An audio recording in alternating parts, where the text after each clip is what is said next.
ರಾಜ್ಯದಲ್ಲಿ ಮುಂಗಾರು ಮಳೆ ಎಂಟ್ರಿ ಆಗಿದೆ. ಫಸ್ಟೇ ಮುಂಗಾರು ಮಳೆ ಎಂಟ್ರಿ ಆಗಿದ್ದ ರಾಜ್ಯಕ್ಕೆ ಒಂದು ವಾರ ತಡವಾಗಿತ್ತು. ಅದರಲ್ಲೂ ಎಂಟ್ರಿ ಆದ ನಂತರ ಮಳೆ ಕ್ಷೀಣಿಸಿರುವಂತ ಹಿನ್ನೆಲೆಯಲ್ಲಿ ನೀರಿಗಾಗಿ ಜನರು ಹಾಹಾಕಾರವನ್ನ ಪಡುವಂತ ಪರಿಸ್ಥಿತಿ ನಿರ್ಮಾಣವಾಗಿದೆ. ಪ್ರಾಣ ಭಯವಿಲ್ಲದೆ ಟ್ಯಾಂಕ್ ಮೇಲೆ ಹತ್ತಿ ಜನ ನೀರನ್ನ ಪಡ್ಕೊಳ್ತಾ ಇದ್ದಾರೆ. ಗದಗ ಜಿಲ್ಲೆ ಲಕ್ಷ್ಮೇಶ್ವರ ಪಟ್ಟಣದಲ್ಲಿ ಈ ರೀತಿಯಾದಂತ ಅವಾಂತರಗಳು ಸೃಷ್ಟಿಯಾಗ್ತವೆ. ಸಾಕಷ್ಟು ಕಡೆ ಇದೇ ರೀತಿಯಾದಂತ ಪರಿಸ್ಥಿತಿ ಇದೆ. ಸ್ಪೆಷಲಿ ಉತ್ತರ ಕರ್ನಾಟಕ ಭಾಗದಲ್ಲಿ ಆ ಜಿಲ್ಲೆಗಳಲ್ಲಿ ಮಳೆ ಆಗಿಲ್ಲ, ಮಳೆಯ ಅಭಾವ ಉಂಟಾಗಿದೆ. ಸೊ ಹೀಗಾಗಿ ಆ ಭಾಗದಲ್ಲಿ ನೀರಿಗೋಸ್ಕರ ಅಂದ್ರೆ ಕುಡಿಯುವ ನೀರಿಗೋಸ್ಕರ ಹಾಹಾಕಾರ ಉಂಟಾಗಿದೆ. ಅಭಾವ ಉಂಟಾದಂತ ಹಿನ್ನೆಲೆಯಲ್ಲಿ ಬರೀ ಉತ್ತರ ಕರ್ನಾಟಕ ಭಾಗ ಅಲ್ಲ, ಮಲೆನಾಡು ಜಿಲ್ಲೆಗಳಲ್ಲೂ ಕೂಡ ಅಷ್ಟೇ ಮಳೆ ಆಗ್ತಾ ಇಲ್ಲ. ನಿರೀಕ್ಷಿತ ಪ್ರಮಾಣದ ಮಳೆ ಆಗಿಲ್ಲ. ಈ ಮೊದಲ ವಾರದಲ್ಲೇ 72% ಮಳೆ ಕಡಿಮೆ ಆಗಿರುವಂತದನ್ನು ನಾವೇ ತೋರಿಸ್ತಾ ಇದ್ವಿ ಮೊನ್ನೆ. ಸೊ ಈ ಮಳೆ ಕಡಿಮೆ ಆದಂತ ಹಿನ್ನೆಲೆಯಲ್ಲಿ ಜಲಾಶಯಗಳು ಖಾಲಿ ಆಗ್ತಾ ಇದಾವೆ, ಡ್ರೈ ಆಗ್ತಾ ಇರುವಂತದ್ದು. ಸೊ ಈ ಸಂದರ್ಭದಲ್ಲಿ ಕುಡಿಯುವಂತ ನೀರಿಗೋಸ್ಕರ ಹಾಹಾಕಾರ ಶುರುವಾಗಿದೆ. ನಿಮಗೆ ತೋರಿಸ್ತಾ ಇದ್ವಿ ಗದಗದಲ್ಲಿ ನೀರಿಗೋಸ್ಕರ ಅಲ್ಲಿನ ಜನ ಯಾವ ರೀತಿಯಾಗಿ ಬಡ್ದಾಡ್ಬೇಕಾದಂತ ಪರಿಸ್ಥಿತಿ ಇದೆ ಅನ್ನುವಂಥದ್ದನ್ನ ಗಮನಿಸಬಹುದು. 10 ಕೊಡ 5 ಕೊಡ ತಗೊಂಡ್ಬರ್ತಾ ಇದ್ದಾರೆ ಪ್ರತಿ ಮನೆಯವರು ಕೂಡ ಕುಡಿಯುವ ನೀರನ್ನ ತಗೊಂಡು ಹೋಗ್ಲೇಬೇಕು ಅಂತ. ಬಿಕಾಸ್ ನಲ್ಲಿನಲ್ಲಿ ನೀರು ಬರ್ತಾ ಇದೆ. ಸೊ ಹೀಗಾಗಿ ಟ್ಯಾಂಕ್ ಅನ್ನೇ ಹತ್ಬಿಟ್ಟಿದ್ದಾರೆ. ಟ್ಯಾಂಕ್ ಅಲ್ಲೇ ನೀರು ಪಡ್ಕೊಳ್ಳೋಣ ಅಂತ ಹಮಾಲರ ಕಾಲೋನಿಯಲ್ಲಿ ನೀರು ಬಿಡ್ತಾ ಇಲ್ಲ. ನೀರಿಲ್ಲದೆ ರೊಚ್ಚಿಗೆದ್ದಂತ ಹಮಾಲರ ಕಾಲೋನಿಯ ಜನ ನೀರು ತುಂಬಿಸ್ಕೊಳ್ಳಿಕ್ಕೆ ಟ್ಯಾಂಕ್ ಮೇಲೆನೆ ಏರ್ಬಿಟ್ಟಿದ್ದಾರೆ.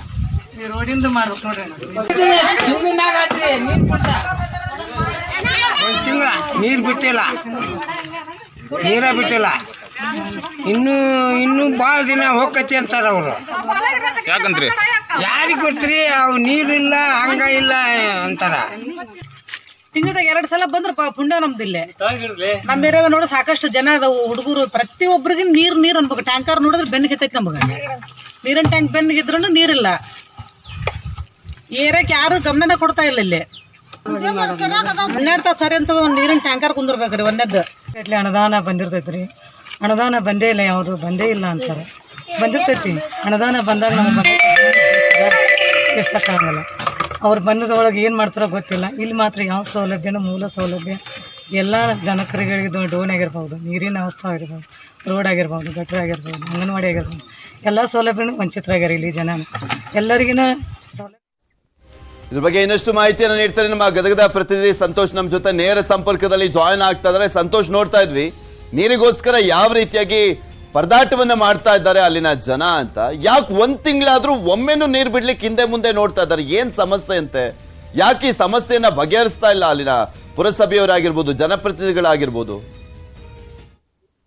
ಹೌದು ಪೃಥ್ವಿರಾಜ್, ಜೀವ ಜಲಕ್ಕೆ ತಮ್ಮ ಪ್ರಾಣದ ಹಂಗನ್ನ ತೋರಿದು ಏರ್ಟ್ಯಾಂಕ್ ಅನ್ನ ಏರಿ ನೀರು ತರ್ತಕ್ಕಂತ ಘಟನೆ ಗದಗ ಜಿಲ್ಲೆಯ ಲಕ್ಷ್ಮೇಶ್ವರ ಪಟ್ಟಣದ ಹಮಾಲರ ಕಾಲನಿಯಲ್ಲಿ ನಡೆದಿದೆ. ಈ ಹಮಾಲರ ಕಾಲನಿಗೆ ಬರೋಬ್ಬರಿ 1 ತಿಂಗಳ ಅಧಿಕ ಆಯ್ತು. ಇದುವರೆಗೂ ಕೂಡ ನೀರು ಕೂಡ ಸರಬರಾಜು ಆಗಿಲ್ಲ ಅನ್ನೋದು ಆ ಒಂದು ನಿವಾಸಿಗಳ ಆರೋಪ ಆಗಿರುವಂತದ್ದು.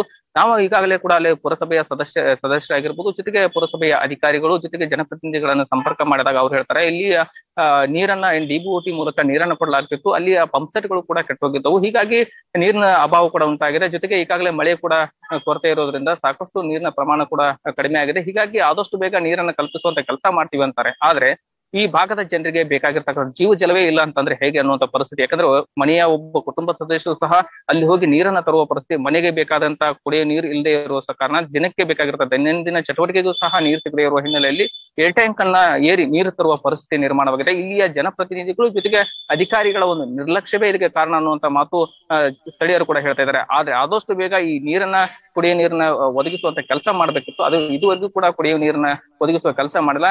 ಅಷ್ಟೇ ಅಲ್ಲದೆ ಆ ಲಕ್ಷ್ಮೇಶ್ವರ ಅಷ್ಟೇ ಅಲ್ಲ, ಗದಗ ಭಾಗಕ್ಕೂ ಬಂದ್ರು ಕೂಡ ಗದಗದಲ್ಲಿಯೂ ಅದೇ ಸಮಸ್ಯೆ, ನೀರಿನ ಅಭಾವ ಕೂಡ ಕಾಡ್ತಾ ಇದೆ. ಇಂತ ಸಾಕಷ್ಟು ಗದಗ ಜಿಲ್ಲೆಯಲ್ಲಿ ಕುಡಿಯುವ ನೀರಿನ ಸಮಸ್ಯೆಯನ್ನ ಎದುರಿಸ್ತಕ್ಕಂತ ಸಾಕಷ್ಟು ಪ್ರದೇಶಗಳಿದಾವೆ. ಅವುಗಳಿಗೆ ಕುಡಿಯುವ ನೀರನ್ನ ಒದಗಿಸುವಂತ ಗದಗ ಜಿಲ್ಲೆಯ ಉಸ್ತುವಾರಿ ಸಚಿವರಾಗಿರ್ಬೋದು, ಗದಗ ಜಿಲ್ಲಾ ಆಡಳಿತ ಮಾಡ್ಬೇಕಾಗಿದೆ. ಪೃಥ್ವಿರಾಜ್, ಓಕೆ, ಧನ್ಯವಾದ ಸಂತೋಷ್ ನಿಮ್ಮೆಲ್ಲ ಮಾಹಿತಿಗಾಗಿ. ನಿಮ್ಗೆ ತೋರಿಸ್ತಾ ಇದ್ವಿ ಜೀವದ ಹಂಗನ್ನ ತೊರೆದು ಟ್ಯಾಂಕರ್ ಮೇಲತ್ತಿ ಅಲ್ಲಿಂದ ನೀರನ್ನ ತೆಗೆಯುವಂತ ಕೆಲಸವನ್ನ ಮಾಡ್ತಾ ಇದ್ದಾರೆ ಸ್ಥಳೀಯರು. ಬಿಕಾಸ್ ಅದು ಅನಿವಾರ್ಯ ಪರಿಸ್ಥಿತಿ ಆಗ್ಬಿಟ್ಟಿದೆ ಅವ್ರಿಗೆ. ತಿಂಗಳಿಗೆ ಒಮ್ಮೆ ಕುಡಿಯೋದಕ್ಕೆ ನೀರು ಬಿಡ್ತಾರೆ ಅಂದ್ರೆ ಲೆಕ್ಕ ಹಾಕೊಳ್ಳಿ ಇನ್ ಯಾವ ರೀತಿಯಾಗಿ ಅಲ್ಲಿ ಪರಿತಪಿಸಬೇಕಾಗಿದೆ ಜನ ಅಂತ. ಪುರಸಭೆಯವರು ಅಟ್ಲೀಸ್ಟ್ ಟ್ಯಾಂಕರ್ ಇಂದಾದ್ರೂ ನೀರನ್ನ ಪೂರೈಸಬೇಕಾಗಿತ್ತು, ಇಲ್ಲ ವ್ಯವಸ್ಥೆಯನ್ನ ಸರಿ ಮಾಡಬೇಕಾಯ್ತು. ಎರಡನ್ನು ಮಾಡ್ತಾ ಇಲ್ಲ. ಸೊ ಹೀಗಾಗಿ ಅಧಿಕಾರಿಗಳ ವಿರುದ್ಧ ಆಕ್ರೋಶವನ್ನ ವ್ಯಕ್ತಪಡಿಸ್ತಾ ಇದ್ದಾರೆ ಸ್ಥಳೀಯರು.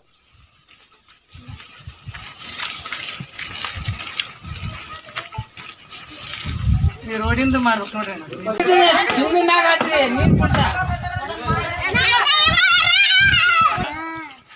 ನೀರ್ನ ಟ್ಯಾಂಕ್ ಹತ್ತಿ ಯಾವ ರೀತಿಯಾಗಿ ಸಾಹಸ ಮಾಡ್ತಾ ಇದಾರೆ ನೋಡಿ, ಕುಡಿಯುವ ನೀರಿಗೋಸ್ಕರ ಪಾಪ ಅಲ್ಲಿನ ಜನ, ಒಂದೊಂದು ಹನಿ ನೀರಿಗೂ ಕೂಡ ಅಲ್ಲಿನ ಜನ ಪರದಾಡುವಂತ ಪರಿಸ್ಥಿತಿ ನಿರ್ಮಾಣ ಆಗಿದೆ.